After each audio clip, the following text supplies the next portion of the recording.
बिस्मिल्लाहिर्रहमानिर्रहीम। अल्लाह ताला की रहमत करम फ़ज़ल और शुक्र के साथ आज का व्लॉग करते हैं जी शुरू। अस्सलामु अलैकुम। आज कोई स्पेसिफ़िक टॉपिक तो है कोई नहीं, और वैसे भी वीकेंड था तो मैं फैमिली के साथ ज़रा घूमने निकला हुआ हूँ। तो मैंने कहा चले थोड़ा सा आपको भी घुमा दिया जाए। तो आज मैं ये कोपेनहेगन में ओस्टरपोर्ट का इलाका है। यहाँ पे बेसिकली असल में ये स्प्रिंग सीज़न अभी स्टार्ट हुआ है। तो आप मेरे पीछे देख सकते हैं ये चेरी ब्लॉसम के जो फूल हैं जो निकले हुए हैं। तो काफ़ी ज़्यादा रश है, लोग इधर आज काफ़ी आउटिंग पे आए हुए हैं, इंजॉय कर रहे हैं। तो इसी मुनासबत से हमने भी प्लान किया हुआ था, 1-2 हफ्ते हो गए तकरीबन प्लान किया हुआ था। तो आज कुछ मौसम जो है वो बेहतर है, तो हमने प्लान किया हुआ था। तो आज हमने सोचा कि आज उसी प्लान को एग्जीक्यूट भी किया जाए। तो हम निकल आए दोनों। तो बस अभी ज़रा इन्जॉयमेंट कर रहे हैं, घूम फिर रहे हैं इधर। तो बाकी और भी बातें आपके साथ शेयर करते हैं, और भी चीज़ें आपको दिखाते हैं।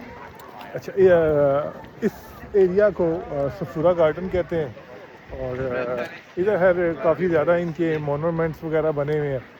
और शायद इसकी कोई तारीख़ी अहमियत भी है, लेकिन अब ज़ाहिर है मुझे तो अभी फ़िलहाल इतना आइडिया नहीं है, लेकिन डेफिनेटली कुछ तो है इसके बारे में।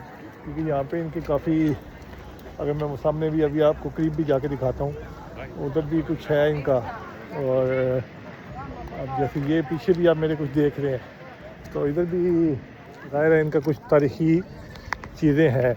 और ये बेसिकली इनके पिकनिक स्पॉट कह लें कोपेनहेगन में, ये है मेन।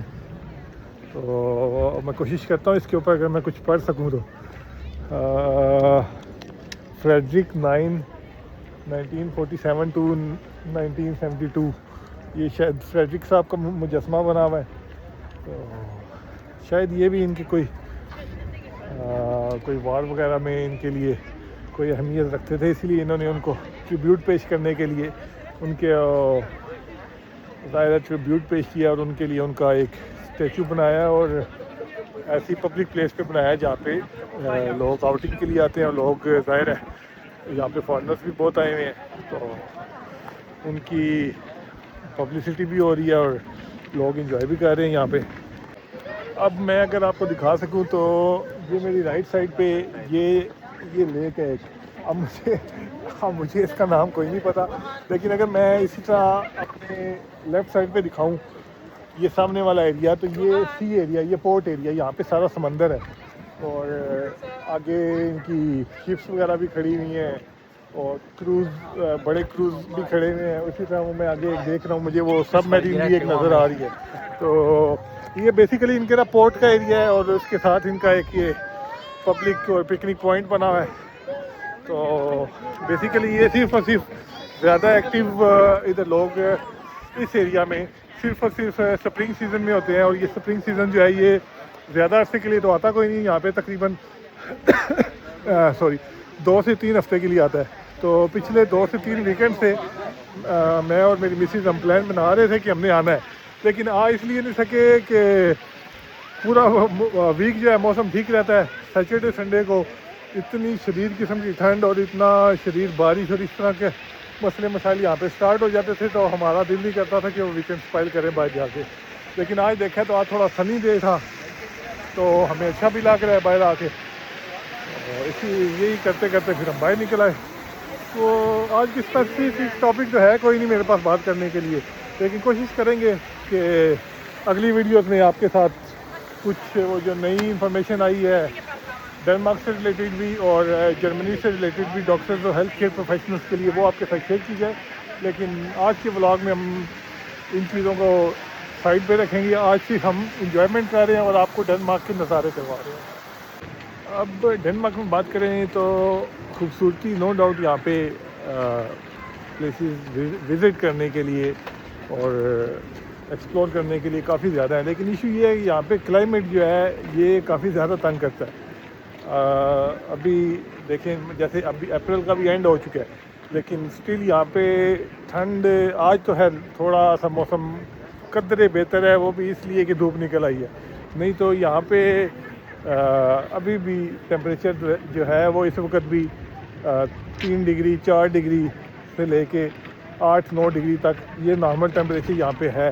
और ज़ाहिर है धूप भी कभी कभी निकलती है। आज भी यहाँ पे बहुत ज़्यादा रश होने की वजह भी यही है कि धूप निकली हुई है। लेकिन नॉर्मली तौर पे यहाँ पे इस एरिया में इतना रश इसलिए नहीं होता क्योंकि एक तो ठंड, दूसरा ये है कि ज़ाहिर है ठंड के साथ साथ यहाँ पे बारिश तकरीबन हर दूसरे तीसरे दिन बारिश तो होती है।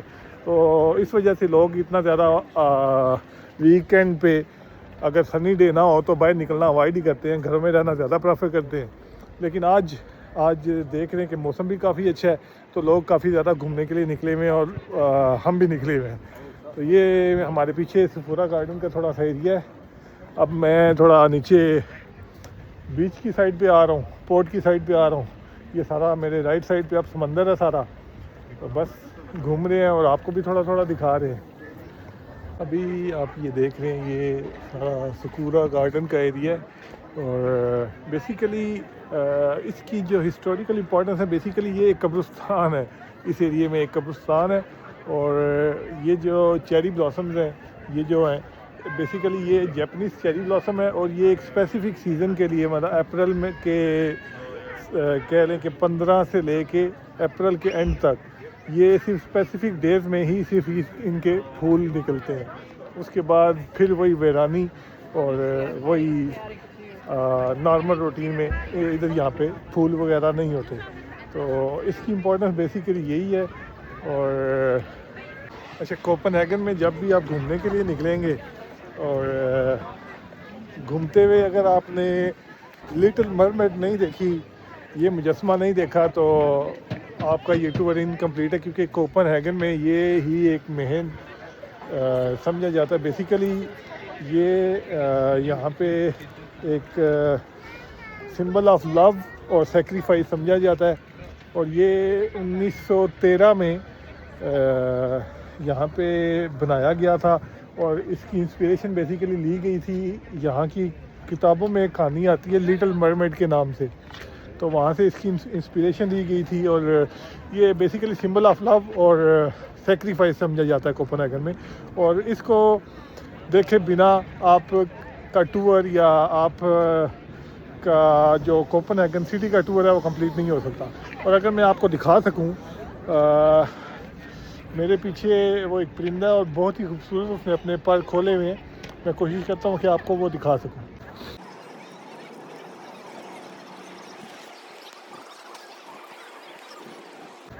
अब इन सारी मालूमात और इन सारी जो कि मुझे मालूमात ही इन हमें हो सकता है काफ़ी चीज़ें शायद मैं ना भी सही बता सका हूँ, लेकिन मेरी मालूमात के मुताबिक यही चीज़ें थी। तो मिलते हैं आप फिर किसी दिन, किसी और वीकेंड, किसी और अच्छे से व्लॉग के साथ। तब तक के लिए आप सबसे रिक्वेस्ट है कि आप मेरी वीडियोस को लाइक करें, कमेंट करें वीडियोस के नीचे और अपने दोस्तों के साथ, अपनी फैमिली मेम्बर्स के साथ ये शेयर करें। और मिलते हैं फिर किसी दिन किसी और व्लॉग के साथ।